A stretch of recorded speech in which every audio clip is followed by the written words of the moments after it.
네, 살롬 선교교회 공동체 가족 여러분, 처음 뵙겠습니다. 네, 저는 배동환 목사입니다. 저는 그 목사님들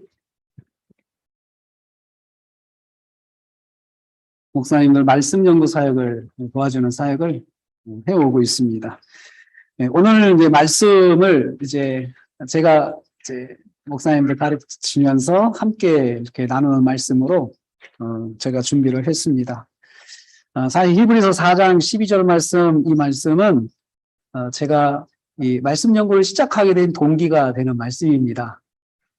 성경을 늘 읽지만 저도 어렸을 때부터 어머니 모태신앙으로 가정예배 하루에 30분씩 가정예배 드리고 학교 가고 고3까지 그렇게 신앙생활을 했지만 하나님 말씀에 대한 진지함이 사실은 없었습니다. 그런데 이제 학교를 졸업하고 이제 말씀 연구를 하면서 말씀을 묵상하다가 갑자기 하나님의 말씀이 살아있다라는 말씀에 딱 꽂히게 됐어요. 보통 평범한 말씀이잖아요. 우리가 많이 암송하는 말씀인데, 그래서 이 말씀을 연구를 이제 하게 된 출발점이 되었습니다. 여러분, 이 말씀 같이 한번 먼저 은혜 받기로 원합니다. 기도 잠깐 하고 시작하겠습니다. 하나님 감사합니다. 저희들 이 시간 말씀 앞에 섰습니다. 원근 각처 세계 곳곳에서 말씀 앞에 머리 숙였습니다. 이 시간 주님 저희들에게 말씀하여 주옵소서. 저희가 주님 말씀하시는 음성을 듣겠습니다. 주님 말씀하시는 소리를 귀를 열어 듣는 시간이 되겠습니다. 주님 저희들에게 말씀해 주시고 저희들을 말씀으로 인도하여 주시옵소서. 예수님의 이름으로 기도하옵나이다. 아멘. 아멘. 하나님의 말씀은 살아있다. 하나님의 말씀은 이 말씀은 하나님 것이다 그런 뜻이거든요. 말씀 자체가 소유 형태로 하나님의 말씀, 하나님이 소유하신 말씀, 하나님이 주인이신 말씀, 그런 의미가 있거든요. 그러면 하나님이 주인이라면, 말씀이 하나님이 주인이시라면 그게 무슨 뜻이 있을까요? 말씀은 하나님께서 자기 마음대로 하시는 겁니다. 내 거니까. 말씀이 하나님의 말씀이니까 하나님께서 자기 뜻대로 능동적으로 이 말씀도 하시고 저 말씀도 하시고 말씀의 주체가 하나님이 되시는 거예요. 그러니까 말씀을 하실 때 하나님께서 우리 눈치 보고 말씀하시는 게 아니고 하나님의 관점에서 하나님의 생각을 말씀하시고 하나님께서 선포하시고 하시는 것이 바로 하나님의 말씀입니다. 그런데 이 하나님의 말씀은 그러니까 내 말은 아니죠. 왜? 하나님의 말씀이니까. 그러니까 우리가 하나님의 말씀을 받았다라고 할 때는 그 순간 꼭 기억해야 할 것은 이것은 내 말이 아니고 하나님의 말씀이다. 그리고 목사님께서 전하시는 말씀이 목사님의 말이 아니고 하나님의 말씀이다. 하나님께서 주신 말씀이다. 라고 생각을 해야 된다는 거죠. 그럴 때 이 말씀이 가지는 그런 그 특징이 있습니다. 첫째는 살아있다. 살아있다는 말은요. 생명력이 있다는 것입니다. 생명력이 있다는 것은 뭘 말합니까? 생명력이 있다는 것은 그 능동적이라는 거예요. 여러분 생물체는 움직이잖아요. 움직이고 활동하잖아요. 그리고 또 무엇보다도 자기가 주체가 돼가지고 생명력 있다고 하는 존재는 계속 움직이고 뭘 계획하고 또 활동하고 그러잖아요. 하나님의 말씀은 생명이 있다는 거죠. 생명이 있다는 거죠. 그러니까 생명력이 있어서 움직이는 거예요. 활동하시는 거예요. 그런데 우리가 하나님의 말씀을 들을 때 하나님의 말씀을 화석처럼 생각하시는 분이 있어요. 하나님의 말씀은 생명력의 반대말은 죽어 있다는 거잖아요. 죽은 것은 움직이지 않는 거예요. 그냥 동상처럼 가만히 있는 거죠. 있기는 있는데 무시해도 되는 존재가 동상이잖아요. 이순신 장군 동상이라 하더라도 무시할 수 있잖아요. 왜냐하면 생명이 없기 때문에 내가 그분 앞에 침을 뱉는다고 해서 그분이 모욕감을 느낀다든지 동상이 모욕감을 느껴서 나에게 막 칼을 뽑는다든지 그러지 않잖아요. 근데 하나님 말씀이 살아있다고 하는 것은 바로 그런 의미가 있어요.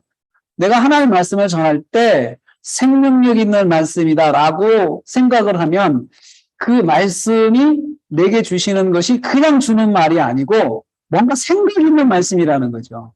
생각 있는 말씀이다. 그리고 운동력이 있다. 하나의 말씀은. 말씀에 대한 동사가 하나, 둘, 셋, 네 개가 있거든요. 네 개, 다섯 개가 있거든요. 첫 번째 동사 살아있다. 두 번째 동사는 운동력이 있다. 운동력은 활력이 있다는 뜻이거든요. 활력. 행동한다는 거죠. 뭔가 그 말이 그 실체로, 어떤 실제적인 모습으로 이렇게 역사가 나타난다는 거죠. 그게 앞에 있는 생명력이 있다는 말하고 연결되는 거잖아요. 생명력이 있으니까 구체적인 실체를 보여줄 수 있는 거죠. 왜 이렇게 할 수 있습니까? 하나님 말씀이니까요. 제가 하나님 말씀을 읽다가 그걸 느끼게 됐어요. 이건 하나님의 말씀이니까 하나님은 생명력 있으시죠. 그래서 히브리서 11장 6절에 하나님을 기쁘시게 하는 방법 두 가지가 있다고 했어요. 믿어야 된다고 그랬죠. 믿는데 첫째 하나님 계신 것과 존재를 믿는 거죠. 그리고 자기를 찾는 자에게 상 주신다. 역사하시는 하나님.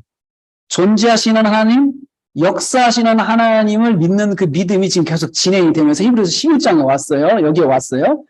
사장이 이제 4장부터 시작해서 11장까지 쭉 가면서 믿음에 대한 말을 하는데 그러면서 하나님 말씀이 살아있다는 것은 히브리서 11장 6절에서 말한 하나님께서 정말 존재하시고 그분은 살아서 역사하신다라는 그 믿음을 가질 때 그리고 그 말씀을 그렇게 볼 때 이게 가능한 이야기예요.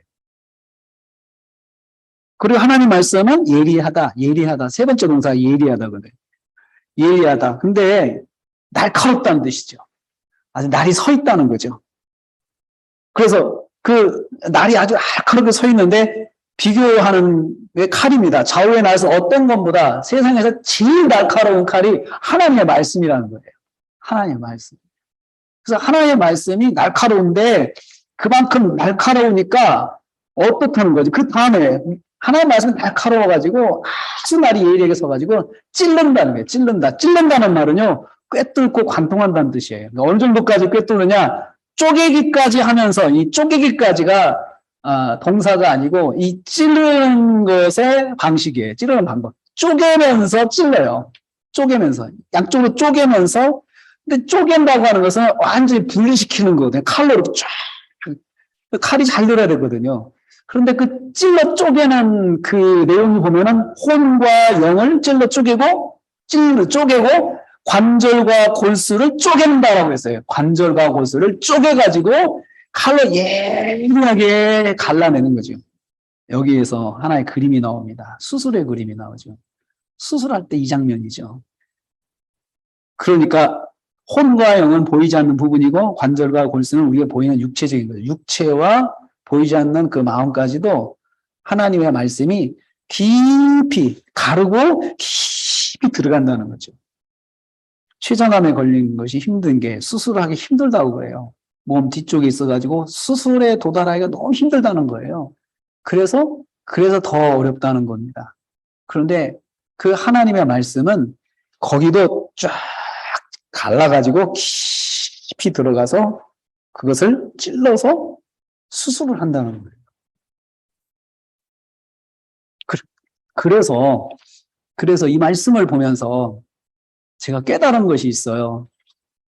말씀을 읽으면은 하나님의 말씀, 살아있는 하나님의 말씀, 그리고 이것은 하나님의 말씀이다라고 하는 그 믿음을 가지고 그리고 그 말씀에 대한 그런 태도를 가지고 읽으면 말씀을 묵상하고 말씀을 깊이 묵상하고 또 묵상하고 그 말씀 속에서 하나님의 뜻이 뭔가 생각하면은 여기 쪼개면서 찌르는 혼과 영 쪼개면서 찌르는 그 역사 그리고 관절과 골수 육체의 질병들을 쪼개면서 찌르는 그 역사가 말씀 속에 있다라고 믿음이 생겼어요. 그래서 성경을 읽을 때 그 다음부터 제가 그렇게 기도하면서 읽었어요. 주님, 살아 계신 하나님의 말씀을 제가 접합니다. 읽습니다. 히브리서 4장에서 말씀하신 것처럼 혼과 영과 관절과 요소를 쪼개면서 찌르시는 하나님의 역사, 그 역사를 허락해 주옵소서 하면서 말씀을 읽고 또 말씀을 선포할 때도 그렇게 그런 믿음으로 항상 선포를 해왔습니다. 그런데 저에게 무슨 일이 일어났냐면 정말 하나님 말씀이 저의 마음을 찔러서 쪼개면서 찌르는 그런 역사들을 경험하기 시작했어요. 그리고 그 마지막에 있는 동사인 감찰하시는 하나님의 말씀. 감찰하시는데 두 가지죠. 생각을 감찰하시고 뜻을 감찰하세요. 마음의 생각, 마음의 뜻. 생각은 우리가 보통 마음속에 들어있는 그 마음의 어떤 그런 그 내용들이잖아요. 그 다음에 뜻은 계획이거든요. 마음의 계획. 그 다음에 마음에 들어있는 그런 여러 가지 그 일들. 이런 것들을 하나님께서 하나님의 말씀이 감찰하신다. 감찰한다는 말은 구별하는데 어떤 식으로 구별하냐면 재판하듯이 구별하셔요. 재판은 옳고 그름을 판결하잖아요. 그러니까 내가 하나님의 말씀을 읽으면 하나님 말씀이 내 속에 있는 생각을 재판하듯이 구별을 해주세요. 그리고 내가 계획하고 있는 것들을 재판하듯이 구별을 해주세요. 재판하듯 하다는 게 뭡니까? 옳고 그름을 하나님 말씀을 통해서 알게 되는 거예요. 그러면 이 옳고 그름의 기준이 하나님의 말씀이죠. 그렇죠? 하나님의 뜻인가 아닌가 이것을 옳고 그른지 그 판단을 말씀 속에서 할 수 있다는 것입니다. 할 수 있다는 거죠. 그래서 그 옳고 그름에 대해서 하나님께서 또 말씀을 해주세요. 말씀을 통해서. 그리고 그 말씀 가지고 이제 우리가 하나님 뜻이 이러니까 내가 해야 되겠다라고 생각을 하게 되죠. 이게 하나님 말씀의 가치입니다. 그런데 이 말씀의 가치가 이 히브리서 4장 12절만 가지고 우리가 생각하면 그냥 말씀은 이래라고 이제 말씀은 이렇다라고 밖에 생각할 수 밖에 없어요. 그런데 이 말씀이 왜 이런 말씀이 여기 히브리서의 4장에 갑자기 나왔을까? 이제 거기 질문을 좀 해보는 거죠. 왜 갑자기 나왔을까? 그러려면 앞에 있는 구절을 봐야 돼요. 11절을 먼저 봐야 돼요. 11절 말씀이 뭐라고 했냐면 우리가 저 안식에 들어가기를 힘쓸지니라고 이야기를 하고 있어요. 그러니까 안식에 들어가기를 힘써야 한다라고 말씀하면서 그 뒤에는 목적, 그렇게 힘써야 하는 목적은 누구든지 저 순종하지 아니하는 본에 빠지지 않게 하기 위해서, 그 불순종하는 사람들과 똑같이 되지 않기 위해서는 안식에 들어가기를 힘써야 되고, 두 번째 이제 이유, 안식에 들어가 힘써야 할 이유에 대해서 말할 때 바로 이 말씀이 나와요. 이걸 어떻게 하느냐? 헬라어 원어를 보면 12절에 접속사 후를 나타내는 가르가 있어요. 왜냐하면이라는 말로 시작을 해요. 왜냐하면 하나님 말씀이 살았기 때문이다. 왜냐하면 하나님 말씀은 운동력이 있기 때문이다. 하나님 말씀은 예리하기 때문이다. 하나님 말씀은 치유이기 때문이다. 하나님 말씀은 감찰하기 때문이다. 이렇게 말을 해요. 직역하면. 이 말이 어디 연결되냐? 우리가 안식에 들어가기를 힘써야 하는 이유예요. 안식에 들어가기를 힘써야 하는 이유는 하나님 말씀이 살아있기 때문에 우리가 저 안식에 들어가기 위해서 힘써야 한다라고 말씀하고 있어요. 그러면 안식에 들어가기를 힘쓰는 것이 뭐냐? 여기서 이 문맥을 통해서 알 수 있어요. 하나님 말씀을 붙잡고 사는 거예요. 그게 힘쓰는 거예요. 왜? 왜 하나님 말씀 붙잡고 살아야 되냐? 하나님 말씀을 살았기 때문이다. 이렇게 연결되잖아요. 하나님 말씀 살았기 때문이다. 우리가 믿음 생활하면서 우리가 천국 백성, 우리 천국의 시민으로서 구원받은 하나님의 백성으로서 우리가 살아야 합니다. 이 땅에서 열심히 살아야 됩니다. 말씀으로 살아야 됩니다. 보통 그렇게 이야기하잖아요. 왜 그렇게 살아야 되는데? 왜 우리가 하나님 말씀 붙잡아야 되는데? 왜 우리가 하나님 말씀 가지고 천국 백성답게 살아야 되는데? 라고 할 때 하나님 말씀이 살아있잖아. 딱 그거예요. 하나님 말씀 살아있기 때문이야. 그 하나님 말씀 살아계신 하나님이야. 하나님 말씀, 하나님은 살아계셔서 말씀으로 우리를 인도하시는 분이시기 때문에 우리가 하나님의 말씀을 가지고 이 땅에서 구원받은 하나님의 자녀답게 살아야 돼라고 그렇게 말씀하는 그 힘 속에서 이 말씀이 들어있어요. 이 말씀이 들어있어요. 우리가 이 땅을 살면서 하나님의 자녀로서 하나님의 백성으로서 하나님의 천국, 저 안식에 들어가기를 천국에 들어가는 삶을 사는 사람답게 천국에 있는 사람, 천국에 갈 사람답게 저 천국에 갈 수 있는 사람으로서 우리가 살아야 되는데 그것이 바로 말씀을 가지고 사는 것이야. 하나님의 말씀 가지고 사는 것이야. 라고 히브리서 11장이 말하면서 그러면 왜 하나님의 말씀이 그렇게 우리한테 중요하냐? 하나님의 말씀 살아있어요. 살아있는 하나님의 말씀이기 때문에 그 하나님의 말씀을 붙잡아야 된다는 거죠. 그러면 여러분 살아있다는 말에 대해 제가 한번 저 포인트를 좀 두려고 그래요. 여러분 살아있다고 하는 것은 능동성을 말합니다. 살아있다는 것은 보통 그러면 하나님 말씀 살아있다고 하는 것은 우리가 하나님 말씀을 찾는 것이 아니고 하나님의 말씀이 우리를 찾으시는 거예요. 그게 살아있다는 의미예요. 우리는 죽어있는 사람한테는 내가 찾아가잖아요. 죽어있는 사람 찾아가서 내가 찾아가야 만남이 이루어지잖아요. 그렇지만 살아있는 존재는 내가 찾아가야 만나는 게 아니에요. 살아있는 존재라면 더 능동성 있게 나를 찾아오는 존재예요. 살아있는 존재. 하나님의 말씀은 하나님의 백성을 찾아와서 만나주시는 그 능동성이 있는 살아있는 하나님의 말씀이에요. 그래서 하나님께서 우리에게 말씀하실 때는 하나님께서 나를 감찰하시고 마지막 동사 감찰하시는 하나님께서 나를 아시고 나에게 오셔서 나에게 말씀하시는 거기 때문에 그 말씀이 내게 주시는 말씀이고 그 말씀을 내가 붙잡아야 돼요. 이 말씀을 가지고 살아계신 하나님의 말씀, 운동력 있는 하나님의 말씀이라는 그 말씀을 가지고 저는 말씀을 묵상하기 시작했어요. 그 믿음 가지고. 항상 그렇게 기도했어요. 하나님, 살아계신 하나님의 말씀, 운동적인 하나님의 말씀, 저를 감찰하신 하나님의 말씀, 하나님의 말씀이 이 시간 저에게 말씀해 주세요. 제가 듣고 싶은 말씀이 아니고 하나님께 주시는 말씀을 듣겠습니다. 라고 생각하고 그렇게 기도하고 말씀을 창세기부터 매일 묵상을 했어요. 매일 묵상을 했어요. 그리고 묵상이 맞춰지는 시간이 언제냐? 하나님께서 나에게 살아계신 하나님의 말씀이 나에게 말씀해 주시는 순간까지 말씀을 묵상을 했어요. 말씀을 그렇게 역사하신다는 믿음을 가지고.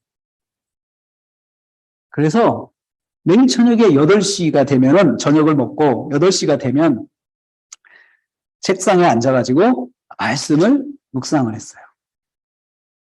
끝나는 시간은 성령께서 하나님께서 살아계신 하나님께서 나에게 내 생각을 감찰하시고 나에게 말씀 주실 때까지 그렇게 묵상을 했습니다. 묵상을 하니까 살아계신 하나님의 말씀이 저에게 말씀하시는 시간이 있더라고요. 8시부터 시작했는데 새벽 4시 정도 되니까 저에게 감동이 오더라고요. 매일 한 장씩은 그렇게 읽었어요. 매일 한 장씩은.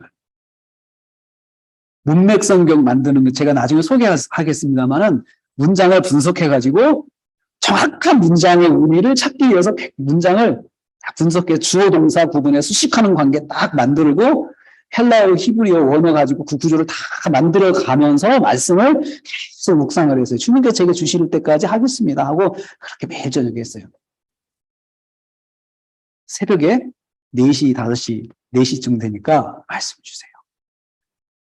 그래서 그 다음날도 하나님 8시에 시작해서 주님께서 저에게 살아계신 하나님의 말씀이 제가 뭐 이렇습니다 저렇습니다 말씀을 하지 않아도 성령께서 제 마음을 감찰하셔서 제 속에 있는 생각, 제가 가지고 있는 계획 이것들을 주님께서 보시고 말씀해 주실 때까지 또 기다리겠습니다.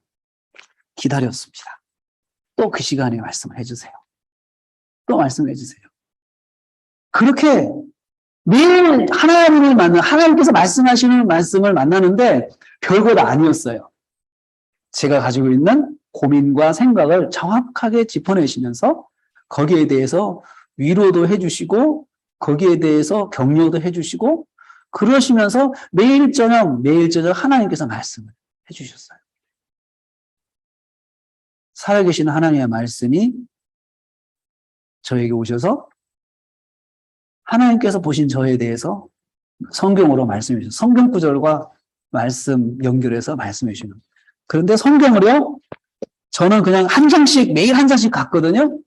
제가 듣고 싶은 말씀 찾은 게 아니고, 그런데 그 성경이 그날 편 성경 속에서, 펴서 읽은 성경 속에서 제게 주시는 말씀을 딱 주시는 거예요. 또 한 장 넘겨서 또 그렇게 하면 또 그날 필요한 말씀을 그 읽은 말씀 속에서 저에게 정확하게 말씀을 해주시는 거예요. 그것이 하나님과의 교제가 되기 시작했습니다. 저에게. 제가 그래서 그 말씀의 교제를 10년 동안 했어요. 하나님과 말씀의 교제를.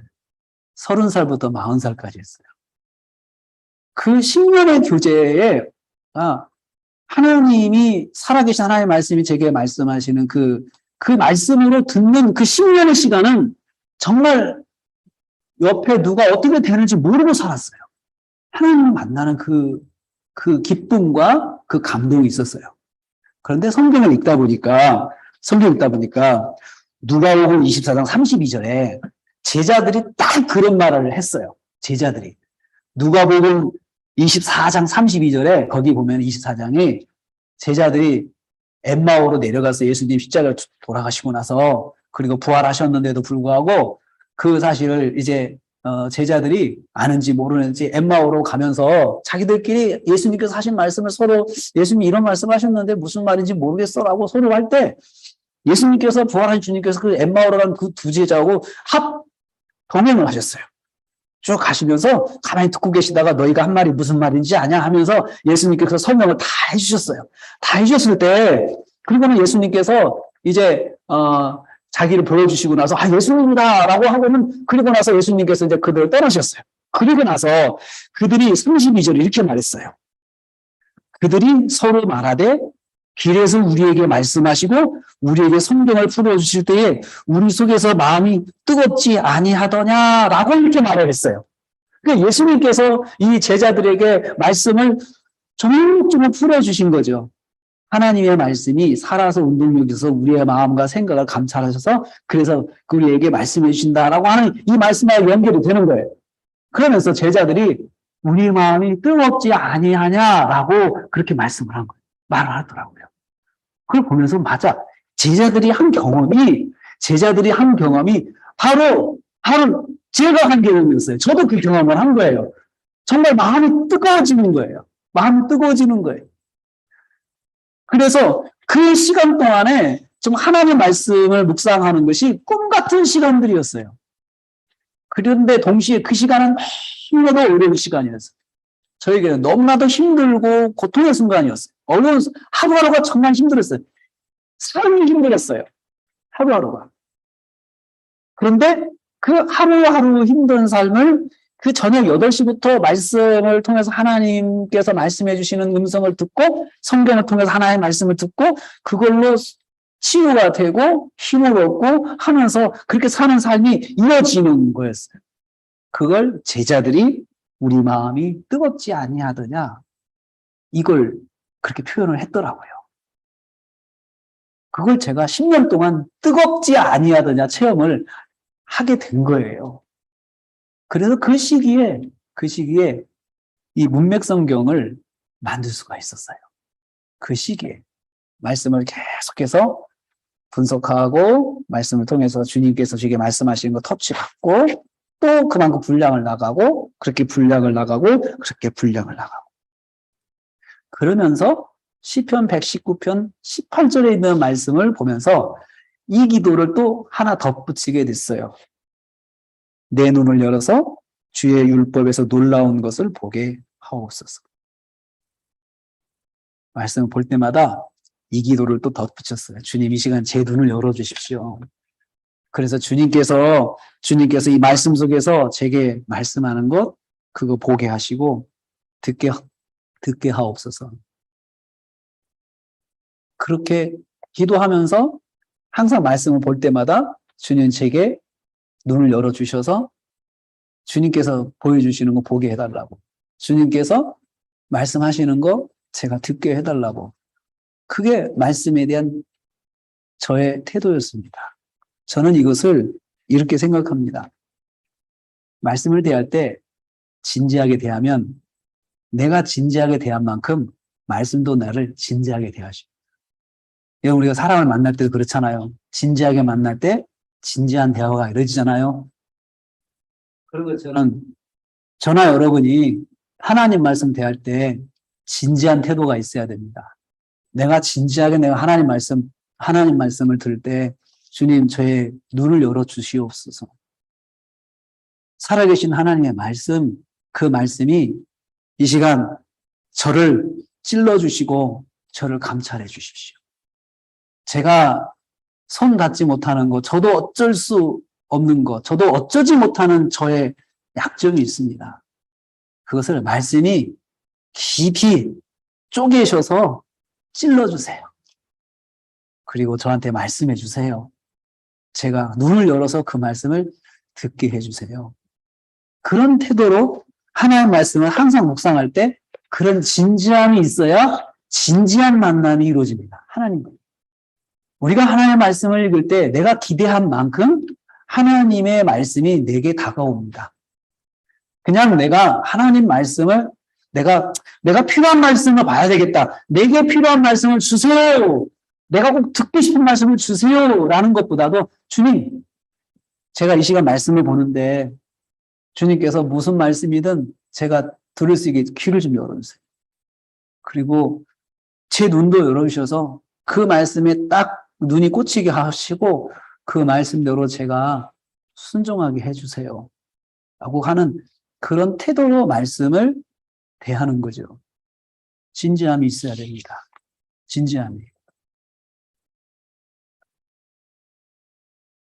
그 세월이 계속 길어지면서 정말 하나님 말씀이 진짜 하나님 말씀이 살아있다고 하는 것이 느껴지는 거예요. 여러분, 글자가 움직인다는 거 있잖아요. 글자가 움직여 살아있다는 거. 하나님의 말씀이 정말 꿈틀거리는 걸 느끼게 됐어요. 그래서 제가 하도 하나님께서 이제 이 보는 대로 말씀하시니까 정말 하나님의 말씀을 제대로 못 보겠더라고요. 이렇게 펴서 보면 난리가 나요. 말씀하시는 게 너무 많거든요. 그러니까 하나님의 말씀을 볼 때 제가 항상 어떤 때는 한때 이렇게 해봤어요. 이렇게 살짝 보고 말았어요. 살짝. 왜냐하면 거기서 보여지는 문장으로도 하나님께서 제게 말씀하시는 게 보여지거든요. 그게 아주 그냥 너무나도 힘들었어요. 그러니까 너무나도 하나님 말씀이 진지하게 많은 것을 말씀하시니까 감당이 안 되는 거예요. 감당이 안 되는 거예요. 그걸 가지고 우리 목사님들을 찾아다니기 시작했습니다. 목사님들한테 우리가 하나님 말씀을 전하는데 하나님 말씀으로 전합시다. 이게 제가 항상 말씀드리는 것입니다. 그러려면 내가 이걸 하나님 교인들한테 전해야겠다라고 생각하지 말고 내가 먼저 하나님 말씀을 들어야겠다. 이 생각으로 말씀을 한번 진지하게 대해보세요. 그리고 그 말씀을 진지하게 대하는 방법을 이제 가르쳐 주기 시작했어요. 그게 바로 문장의 흐름 속에서 본문을 보라는 거예요. 문장의 흐름 속에서.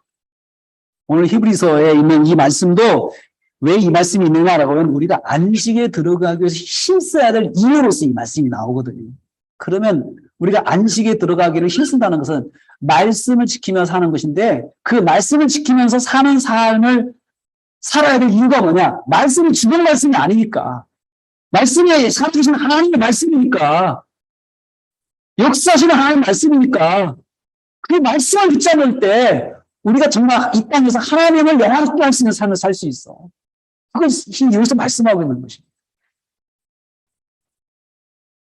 그래서 이 말씀을 통해서 깨달은 것이 그것입니다. 기도를 깊이 하면 하나님의 음성이 들려지고 하나님께서 우리에게 치유하시고 하는 기도의 체험이 있거든요. 성령의 역사가 나타나거든요. 말씀도 똑같은 거예요. 말씀을 진지하게 보면 여기 보면은 살았고 있는 일을 얘기하고 찔러서 감찰한다고 그랬잖아요. 이게 성령의 역사잖아요. 성령의 역사잖아요. 성령의 기록되신 역사거든요. 말씀에 진지함이 있어야 합니다. 말씀에 대한 진지함. 하나님의 말씀이다라고 하는 그런 존중감이요. 하나님의 말씀이야, 이거. 하나님의 말씀이야. 존중감. 그러면 하나님께서 뭐라고 말씀하시든 내가 들어야겠다. 그 존중감과 진지함이 있고 이 말씀을 전할 때 그 말씀이 그분에게 능력의 말씀. 그리고 설교를 들으면서 치유의 역사가 나타나요. 설교를 들으면 치유의 역사, 변고침의 역사, 그리고 회복하시는 역사, 그게 말씀을 들으면서 나타난다고요. 말씀을 들으면서. 목사님이 전하시는 그 말씀이 하나님의 말씀이야. 하나님의 말씀은 살았고 능력이 있어가지고 자유나서 예리해서 우리 심령 관절 골수를 찔러 쪼개고 그 다음에 감찰한다라고 하는 그 말씀에 대한 진지함을 가지고 말씀을 들으면, 그리고 전하는 자가 그런 마음을 가지고 전하면 그 말씀은 하나님께서 책임져 주시는 말씀이죠. 우리 사랑하시는 샬롬교회 성도님들, 그리고 동역자님들, 또 사역 현장에 계신 우리 선교사님들, 말씀에 대한 진지함이 우리 목회자부터 회복이 돼야 되고 우리 사역자들부터 회복이 돼야 됩니다. 말씀에 대한 진지함. 하나님의 말씀이지. 그래서 말씀을 읽을 때, 접할 때 정말 두려움으로, 그리고 하나님의 말씀이다라고 하는 마음으로 접하면 그분이 전하는 말씀, 하나님의 말씀으로 역사하시고 그 말씀이 선포되는 그 교회, 하나님의 말씀이 역사하시는 교회가 될 줄로 믿습니다. 그것을 저는 오늘 여러분들과 공유하려고 오늘 이 자리에 왔습니다. 말씀을 진지하게 대하십시오. 그리고 그 말씀에 대한 존중감을 가지고 대하십시오. 그리고 그 말씀에 대한 존중감이 있다면 그 말씀을 매일 만나십시오. 말씀과 통해서 하나님을 만나십시오. 그 말씀에 대한 존중감입니다. 그리고 있는 그대로 다 들으십시오. 필요한 말씀만 들으려고 하지 말고 있는 그대로 다 받아들이셔야 됩니다. 내가 필요한 말만 들으면 대화가 안 되고 소통이 안 됩니다. 하나님과 소통하고 싶으시면 있는 그대로 주신 말씀대로 듣는 습관을 가져야 됩니다. 그럴 때 진정한 소통이 일어나는 것입니다. 안 그러면 일방소통입니다. 내가 원하는 하나님하고만 소통하려고 하지 하나님이 원하시는 나가 없는 거죠. 진지함으로 대해서 살아 역사하시는 하나님의 말씀, 그리고 우리의 마음을 뜨겁게 해주시는 하나님의 말씀에 대한 체험이 날마다 우리 살롬 선교교회 우리 동역자님들, 성도님들에게 있기를 주님의 이름으로 축복을 합니다. 아멘. 기도하겠습니다. 하나님 감사합니다. 주님께서 우리 샬롬 선교교회를 세우셔서 1년 전에 세우셔서 선교를 지향하는 교회로 모이게 하시니 감사합니다. 하나님 나라를 세우는 귀한 일들을 감당할 때에 말씀에 대한 진지함, 살아계시고 역사하시는 하나님의 말씀에 대한 존중감을 우리 교회가 어느 곳에서든지 가지는 그런 교회가 되게 하여 주시옵소서. 그래서 주신 말씀에 순종하고 또 주님께서 이끄시는 말씀대로 따라가는 샬롬 선교교회 되게 하여 주옵소서. 강부영 목사님 붙잡아 주셔서 주님께서 이 교회를 믿음으로 주님 뜻대로 이끌어 가시는데 부족함이 없도록 주님께서 늘 함께하여 주시옵시고, 또 귀한 동역자들 마음 모아서 하나님의 뜻, 하나님의 계획을 따라가는 귀한 눈이 열리고 영적인 눈이 열리고 귀가 열린 귀한 동역자들 함께하게 하여 주시옵소서. 예수님의 이름으로 기도하옵나이다. 아멘. 아멘.